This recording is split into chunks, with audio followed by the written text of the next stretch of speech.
I am live. I continue reading out of A Lot to Remember. It's a travel book really by Joan Marshall Grant. It's describing her journeys to an area in France called Lot. And there was a dedication in there for Charles and Denys with love for A Lot to Remember. It was published 1962. Joan passed away in 1989, and I have been enjoying reading her books. Chapter 14, Midsummer Magic. The Cours de Grammar lies above the escarpment of the Lutoise reaches of the Dordogne and extends southwards to the gorges of the Selig and the Lot. A course is a limestone plateau which offers an abrupt change of scenery, so that of the fertile valleys and forested hills. Dry stone walls abound where there is sufficient depth of soil to have justified the labour of clearing the boulders from the arid little fields, and the woodland is of stunted oak or juniper. On the northwest of this course is the famous shrine of Roc Amadour. In the Middle Ages it may have been miraculous, and the superimposed churches clinging to the face of a sheer precipice are still impressive if viewed from a sufficient distance. But actually to enter the place is to find it so ruthlessly restored, so vampired with hotels and restaurants and cafes and souvenir shops, that it is actually repugnant, even when not inundated with tourists. Only slightly less advertised, but far less disappointing, is the Gouffre de Padirac, 17 kilometers by the N673 from Roc Amadour. Here commercialization, although rife, is more benign, for instead of having to plod down some 500 feet to the bottom of the enormous pothole, lifts now descend to the rock fort, which leads to the illuminated underground river. Along this you glide in a punt and disembark to follow a path beside a descending staircase of small lakes, overhung with stalactites, to reach the largest cavern. Here even the most claustrophobic citizen would feel at ease, for the roof soars to 270 feet, and each turn of the narrow path, each vantage point gained by rock-cut steps or spidery iron bridge, makes it seem yet more improbable that nature has produced this superb fantasia without the assistance of Mr. Disney. If Padirac has whetted your appetite for caves, there are other notables in the neighborhood, which is riddled with temptations. For the speleologist, there is the Grotte de Presque, 7 kilometers along the N67 from Sancerre, another at La Cave on the Dordogne, 10 kilometers by the D43 to the southeast of Soulac, and the Grottes de Gunac, or Coignac, 3 kilometers on the N704 northwest of Gourdon. But the best in the lot, for it has cave paintings only outclassed by those at Lascaux, is the Grotte du Pêche Merle, near Cabrerets on the river Selig. But before going south of the Cours de Grammar, go back to Cavaignac by the D20, for this road offers superb views towards northwards across the Dordogne Valley, especially in the light of early evening, when the Tour de Saint-Laurent flares like a torch on its height, and Castelnau-Bretonneau glows in the distance like a great rose. The roofscape of stone tiles shaped like fish scales and gilded with lichen is one of the joys of Cavaignac, for many of the houses are contemporary with the monastery which was founded in the 12th century. The chateau was originally part of the monastic buildings, and it was there between 1681 and 1695 that the benign Abbé Fenelon wrote Telemaque. It is now a hotel where Charles and I spent a few days before moving to the Tuiles Dorées, and adjoins the church, which is deservedly renowned for the tympanum of the west door. Inside the church there is an even more moving mise en tombeau of the 16th century. Nicodemus and Joseph of Arimathea hold the shroud on which a Jesus at peace is lying as though asleep, while his mother and the three Marys and John grieve over her body, for this body.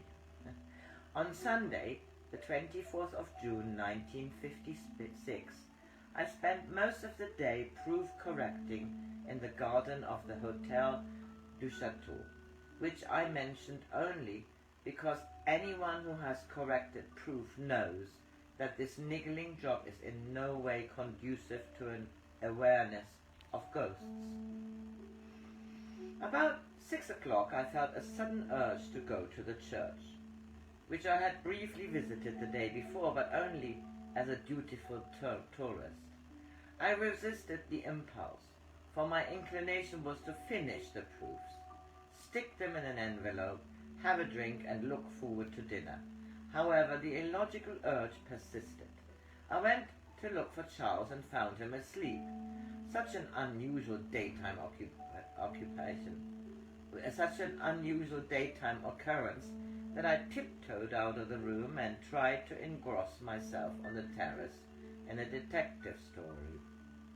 Go to the church became an insistent beat which made nonsense of the printed words. I was trying to register with my mind. I felt resentful. Why should I go spook hunting when I had been plodding at proofs all day? I did not feel in the mood for spook hunting. Crossly I marched down the long gallery, across the dining room, opened the bedroom door, announced, "I am going to the church," banged the door, and went there. The church was empty. I walked briskly down the aisle and stood staring at the mise en tombeau. I was obedient, but still feeling resentful. What business was it of mine that the sculptor had used his dead son as a model for the dead Christ? The boy had probably died of tuberculosis, but so had a lot of other men's sons. He had begun the carving when he knew the boy was dying and finished it when the boy lay dead. The other figures were added later. The men holding the shroud by which they were lowering the body into the tomb were self-portraits. The original carving was in wood, much smaller than this one, small enough to be carried on the back of a donkey. It was on a donkey where he took it from monastery to monastery until he found a prior who would allow him to carve it in stone. But why? Why? He thinks the son died because his prayers were not offered to the right God. He thinks that had he prayed to the God of the Christians, his son would have been permitted to live. If the Christian God demands prayers for the souls of the dead before they can enter heaven, then his son must have prayers. Monks pray to statues of their God if If they see his son in the semblance of that God, of their God, they will pray to it, and it will be as though they say the Mass for his son's soul. After the sculptor had wrought, and after many years had passed, this did he confess, he being then an old man and dying, to a priest of Karanach, and the priest, being not a Christian, except that his dogma usurped the title, cursed him. Charles, who in fact was wearing rope-soled sandals and made no sound, now came down the aisle to stand behind me, but to me it seemed that he tramped in hobnailed boots. Silently he opened a notebook, and to my ears the pages clattered like sheets of corrugated iron. Through this cacophony I could just hear the priest endlessly repeating his curse. And so that my condemnation shall endure beyond your hopes of salvation, I prison you also in time, so that your release may not, and cannot, and shall not come until one who knows the old religion of the fire, and the still older religion of the moon, and the religion behind the new religion, shall, for no reason except the love in his heart, approach you who are circumscribed as I am, as all men are who suffer, if they even offer so much, only their intellect, their courage, and their gold. At last I knew my duty, and heard Joan's voice declare, "The omens are propitious. I am here," and heard the prelude answer, "Who are you, heathen?" "A person living on my master's business." "Your name?" "My friends, I have no other." "A mendicant friar?" "No, my impoverished sir, or woman, but kindly, having learned kindliness in my master's service." "Then leave my church." "I take no orders when I find a friend whose forehead would feel easier for my hands." "Go, woman, go." "And so I will, but only for an instant, to achieve the gentle peace which occupied this pigeon place of peace adjoining." Joan, accompanied by Charles, goes to the cloister, where prayer flows much more smoothly than within the confines of the church. The prelate follows me. I say to him, "And so I am back to plague you with my prayers, that are as urgent as a small plant's growth that bursts an earthen pot." "Go, woman, go. In company I will go in my own time. Come with me, my good friend." I cannot. "Yes, come with me, for in my hand flows your warm blood into my urgent veins, which, for your resurrection, have been given to us to share."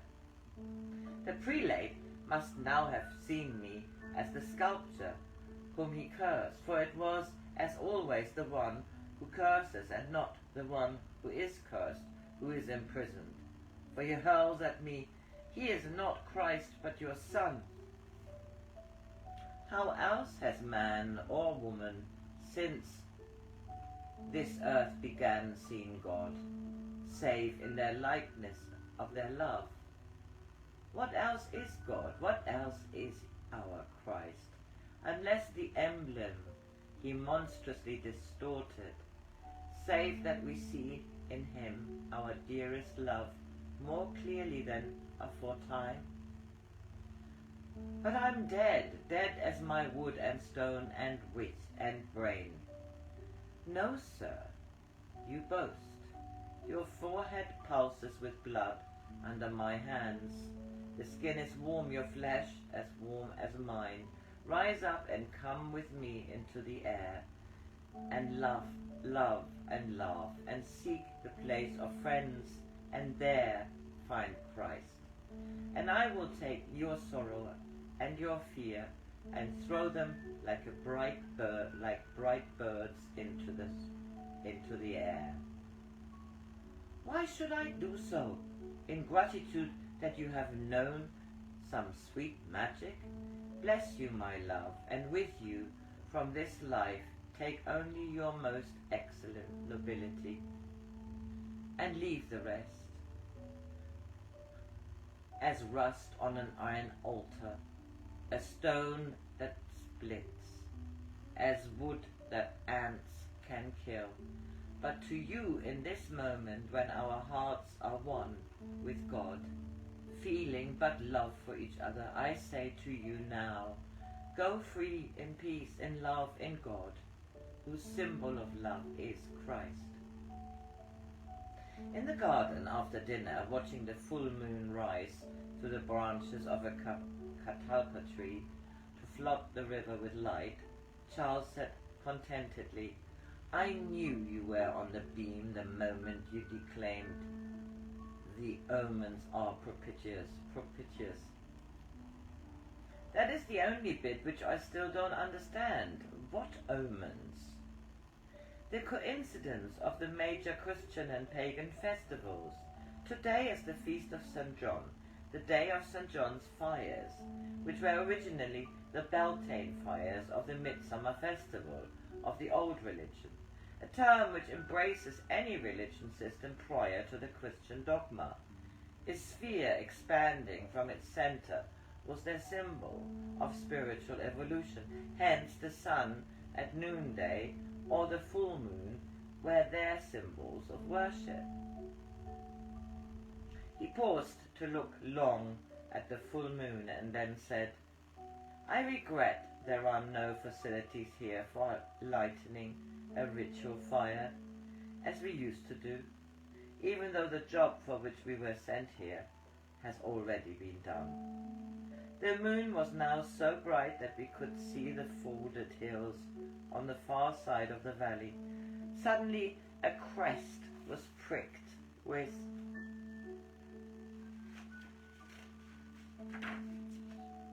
light, which steadily grew stronger.